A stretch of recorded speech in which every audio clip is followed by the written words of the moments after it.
अब मोदी जी की ईडी बनवाती है सरकार।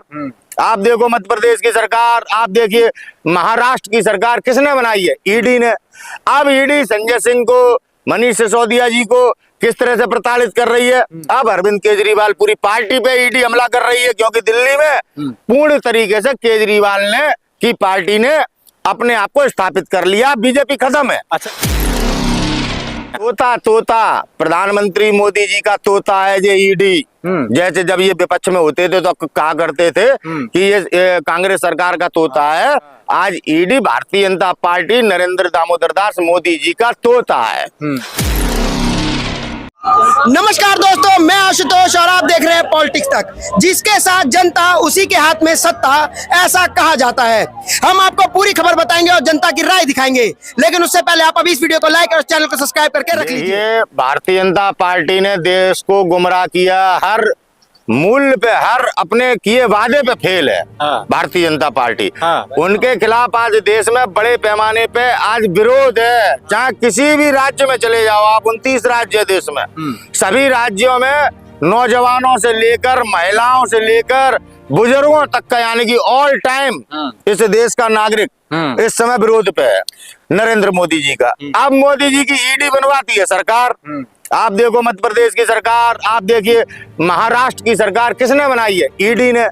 अब ईडी संजय सिंह को, मनीष सिसोदिया जी को किस तरह से प्रताड़ित कर रही है। अब अरविंद केजरीवाल पूरी पार्टी पे ईडी हमला कर रही है, क्योंकि दिल्ली में पूर्ण तरीके से केजरीवाल ने की पार्टी ने अपने आप को स्थापित कर लिया। बीजेपी खत्म है। अच्छा, एक सवाल बन रहा है आपसे, क्या ईडी जब चुनाव आती है तभी अपना काम करना स्टार्ट करती है? इससे पहले ईडी का छापे नहीं पड़ सकता है? तो ईडी कभी ब्रजभूषण शरण सिंह जी पे छापा क्यों नहीं मार पाती है?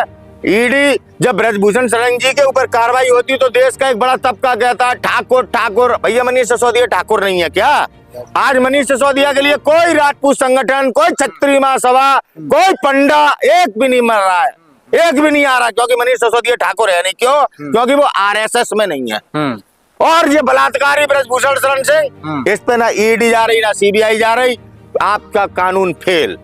तो ईडी को आप क्या कहना चाहते हैं? जिस तरह से ईडी आज कठपुतले बन करके एक नाच रही है, जिस तरह से लगातार विपक्ष के ऊपर एक तरफा हमलावर बोल रहा है, इस पे क्या कहना चाहते हैं? तोता प्रधानमंत्री मोदी जी का तोता है ये ईडी। जैसे जब ये विपक्ष में होते थे तो कहा करते थे कि ये कांग्रेस सरकार का तोता है। आज ईडी भारतीय जनता पार्टी नरेंद्र दामोदर दास मोदी जी का तोता है। ठीक है।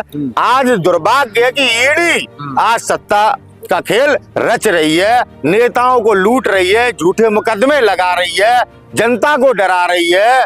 किस तरह का आज भय का माहौल जो देश में क्रिएट किया हुआ है ईडी ने, ना जाने कितने इस देश के इज्जतदार लोग, बिजनेसमैन ईडी के डर से भारत को छोड़ के चले गए। अच्छा, क्या लग रहा है अरविंद केजरीवाल को जेल जाना पड़ सकता है क्या? कुछ भी मुमकिन है देश में, कुछ भी मुमकिन है। जब देश में जो ये अफसरशाही लोग बैठे हैं जिन पे भारत विश्वास करता है, बड़ी बड़ी ईडी सीबीआई, जब आज ये ही बिक गए, आज यही गुलाम बने पड़े हैं, आज ये अपराधियों की तरह आज देश के नागरिकों के साथ बर्ताव कर रहे हैं। जैसे गुंडा, जैसे दाऊद मुंबई पे हमलावर था, आज देश पे ईडी और सीबीआई हमलावर है। ये दाऊद बन गए हैं। इनको ईडी और सीबीआई कहना आज अपने संविधान का अपमान करना है। ये ईडी के भेष में, सीबीआई के भेष में आज हमारे देश के ऊपर बदमाशों और अपराधियों की तरह हमला कर रही है। ये सच्चाई, अपना काम नहीं कर रही है। ये आज देश को तोड़ रहे हैं, देश को बांट रहे हैं। जिस तरह से ईडी लगातार विपक्ष के ऊपर जो हमलावर होते हुए दिख रहे हैं, क्या उनका एक एजेंडा था कुछ दिन पहले जो 900 विपक्षियों नेताओं के ऊपर हमें जेल में डालना है? क्या उन्हीं को लेकर के सब प्लानिंग तो नहीं चल रहा है? देखिए, ईडी पूरे तौर से 2024 में भारतीय जनता पार्टी के सामने कोई ऐसा ताकतवर चेहरा ना हो जो उनकी सत्ता में अवरोध पैदा हो। पूर्ण रूप से ईडी देश के नेताओं को डराकर, जनता के अंदर भय पैदा कर अपनी ये भारतीय जनता पार्टी को सत्ता में लाना चाहती है। और निरंतर मोदी जी के शासन में ईडी उनके लिए काम कर रही है। रात में 2 बजे तो सीबीआई के दफ्तर पे हमला किया भाजपाइयों ने, समझ में आया? तब जाके सीबीआई तोता बनी। ईडी में कितनी भर्तियां की मोदी जी के शासन में जब से ये प्रधानमंत्री बने हैं।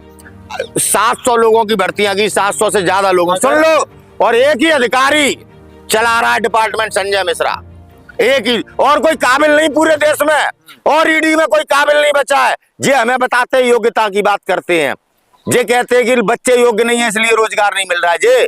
यही मोदी है। अब पूरे कोई देश में मतलब संजय मिश्रा इतना मतलब योग्य नहीं है। नहीं तो मोदी सरकार के तमाम वादों में आ जाता है जो अब युवा बेरोजगार कहाँ है, अब तो जिसमें योग्यता है वो तो नौकरी काम का टोपा मत पहनाओ, जो झूठ का प्रचार मत करो। मैं प्रचार नहीं कर रहा हूं, सुप्रीम कोर्ट ने भी ईडी डायरेक्टर के लिए टिप्पणी की है, भैया बार बार ऐसे क्यों, और कोई अधिकारी नहीं है क्या? क्योंकि संजय मिश्रा जी मोदी जी के लिए काम कर रहे हैं, देश के तमाम नेताओं को कटघरे में खड़ा कर झूठे मुकदमे लगाकर प्रताड़ित कर रहे हैं।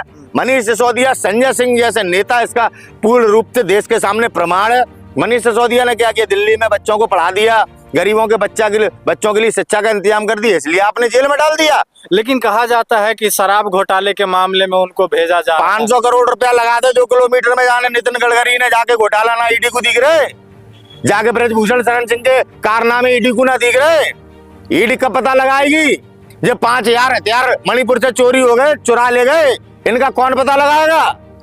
ईडी के और भी काम है नहीं है?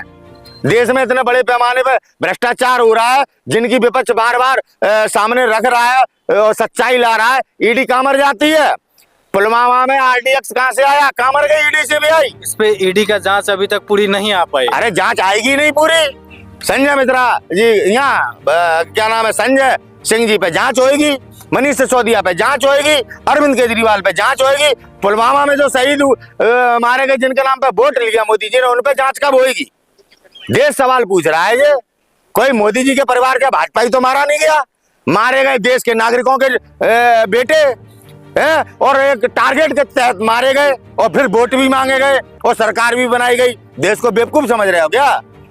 देश को बेवकूफ समझ रहे हो क्या? सवाल है आपसे, ईडी के एक बहुत बड़े अफसर राजस्थान में 15 लाख रुपए रिश्वत लेते थे, पकड़े गए हैं, इस पे आप क्या कहना चाहते हैं? कोई कार्रवाई नहीं होगी? कौन से अफसर नहीं पकड़े जा रहे हैं इनके? नवल किशोर मीणा नाम के अफसर जो है ईडी के बहुत बड़े अफसर थे, उनके रंगे हाथों रिश्वत लेते जो 15 लाख रुपए जो है ना मौजूद हुए हैं, इस पे क्या कहना ये भाई साहब, क्या तुम छोटी सी की 15 लाख रुपए की? अरे मैं बता रहा हूँ तुम्हें, देश के गृह मंत्री अमित शाह का रिश्तेदार महेश शाह, उस पर 20,000 करोड़ रुपया नगद पकड़ा गया था और टीवी में दिखाया गया। आज तक क्या होता है महेश शाह के लिए?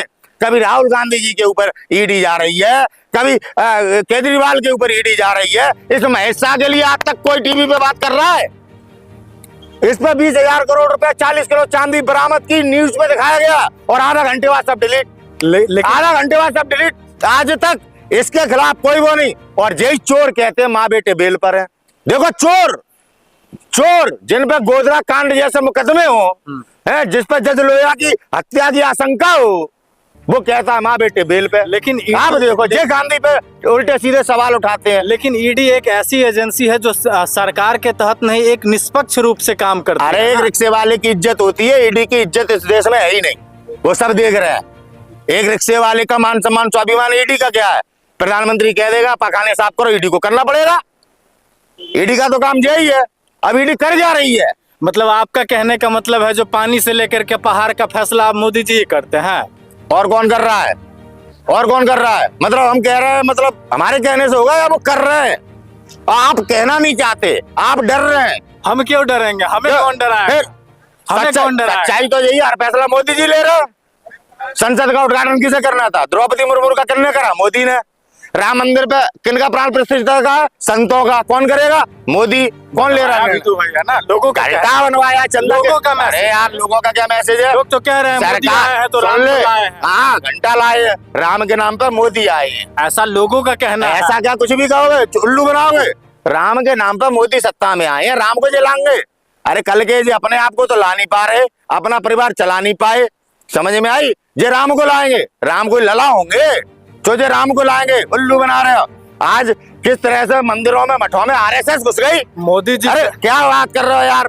मोदी जी राम के नाम पे सबसे ज्यादा फेमस हो गए हैं, एक चेहरा बन गए हैं। दलाली कर रहा है मोदी जी सबसे ज्यादा राम के नाम की, कितना चंदा लेके खा गए। अरे यार क्यों वोट करने मांगे? कोई अपने ईश्वर की इस प्रकार से दलाली करता है? जैसे आज हमारे देश में ये हिंदुत्व के नाम पे हमारे ही सनातन धर्मियों को सब कुछ महंत नरेंद्र गिरी मार दिए, वहां पे हिंदू बैठा दिया आरएसएस का। हिंदू वो धर्म है जो सभी धर्मों की खिलाफत करता है। इस्लाम की बुराई कौन करता है? हिंदुत्व। क्रिश्चियनों की बुराई कौन करता है? हिंदुत्व। ठीक है, सिखों की बुराई कौन करता है? हिंदुत्व।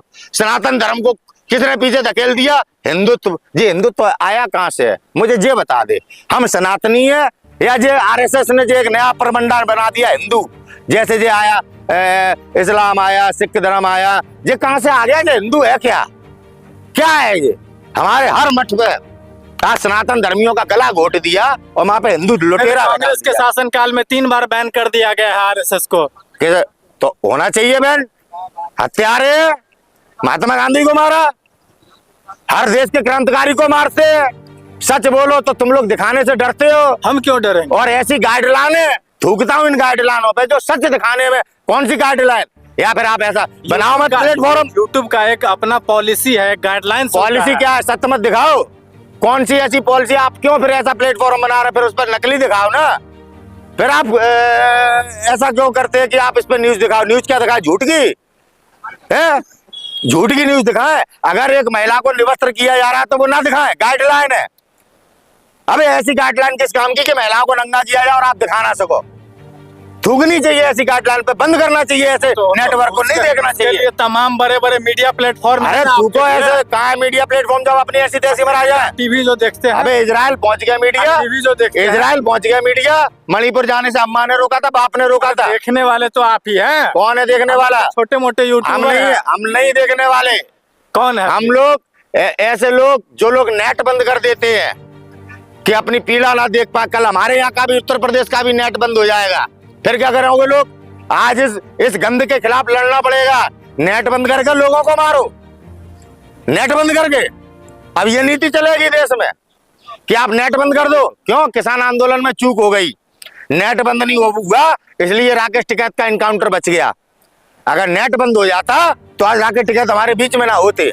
कबूल रहा नंद किशोर गुर्जर कबूल रहा है इनका षड्यंत्र, और ये होना था। टिकैत जी का इनकाउंटर करने का षड्यंत्र किया गया था। संजीव बालियान ने फोन बंद कर लिया था अपना, समझ गए? वो तो चौधरी अजीत सिंह जी थे जिनके कारण आज वहां पे हम बच सके। हम भी थे 28 तारीख को, समझ गए? हम देख रहे थे वहां माहौल, हमने देखा सब कुछ। और ये सच्चाई है कि राकेश टिकैत का इनकाउंटर करने का षड्यंत्र यही जो बैठे आपके गृह मंत्री ने रचा था। जैसे इनकी 2003 गोधरा कांड में इनसे गलती हो गई, मीडिया मैनेज नहीं कर पाए, ऐसी ये 28 जनवरी को इंटरनेट मैनेज नहीं कर पाए। अगर इंटरनेट मैनेज हो जाता तो आज नंद किशोर गुर्जर कबूल रहा है ना कि टिकैत का इनकाउंटर होता। ये सच कह रहा है और टिकैत जी जानते हैं ये बात कि इनकाउंटर था। समझ में आई? नहीं 150 किसान और 10,000 पुलिस और चारों तरफ से बंद, और नंद किशोर गुर्जर नीचे खड़ा था हथियार लेके अपने समर्थकों के साथ। टिकैत को सूचना मिलने पे तब टिकैत जी ने कही अब मैं अरेस्टिंग नहीं दूंगा। नहीं, वो तो अरेस्ट होके जा रहे थे कि हम कर दो इनकाउंटर। उन्हें क्या मालूम थी क्या षड्यंत्र है? समझ में आई? तो ये है सच्चाई। शुक्रिया बातचीत के लिए।